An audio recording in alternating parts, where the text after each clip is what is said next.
contente de vous retrouver aujourd'hui. Bienvenue sur ma chaîne. Alors attention, mais oui, ça y est, on y est. C'est...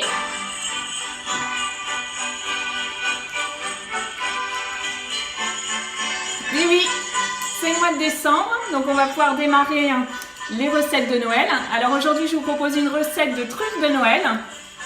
Je vous laisse pas languir plus longtemps. On y va!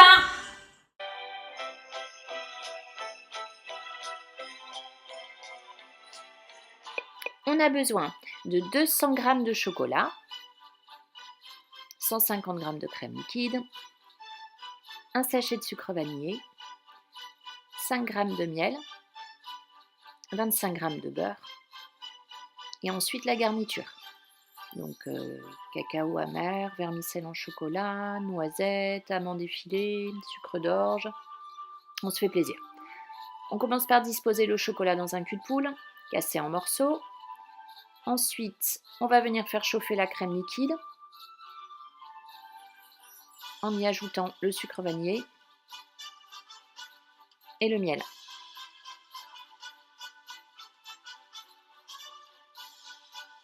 On va faire chauffer l'ensemble à feu moyen.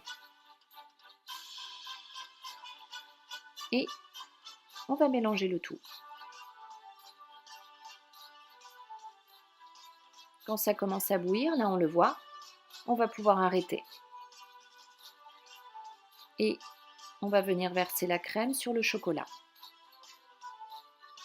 À l'aide d'un fouet ou d'une cuillère en bois ou d'une maryse, on va pouvoir venir mélanger jusqu'à ce que le chocolat soit complètement fondu. Ça ne sert à rien de mélanger rapidement, il faut y aller tranquillement.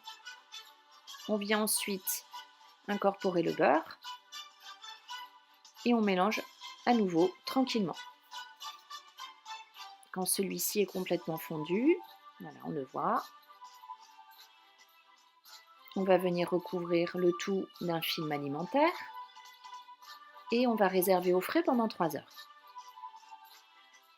Quand les 3 heures sont passées, on a une pâte plus épaisse. On va venir la disposer dans une poche à douille avec une douille à bout rond. Je vous mettrai la référence en barre d'infos.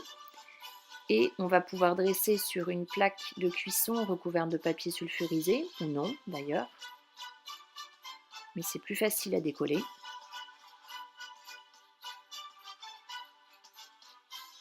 Et ensuite, si on ne souhaite pas la petite pointe sur les truffes, on peut tapoter avec le dos d'une cuillère pour aplatir légèrement. Donc quand les 3 heures sont passées, on va venir décoller les truffes et on va pouvoir s'attaquer à la décoration. Donc à l'aide d'une fourchette, on va venir rouler chaque truffe dans la garniture.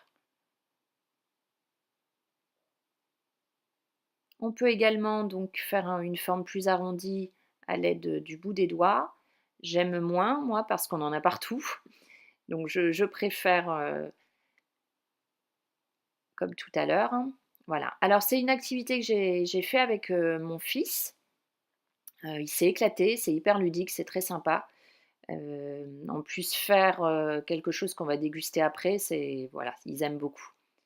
La recette est déjà terminée, mais j'espère qu'elle vous a plu. Mais je compte sur vous pour un maximum de commentaires, pour des pouces bleus, mais pour vous abonner évidemment si ce n'est pas encore fait. Et puis vous retrouvez plein d'autres recettes sur la chaîne et sur campmargotpâtisse.com. À très très vite.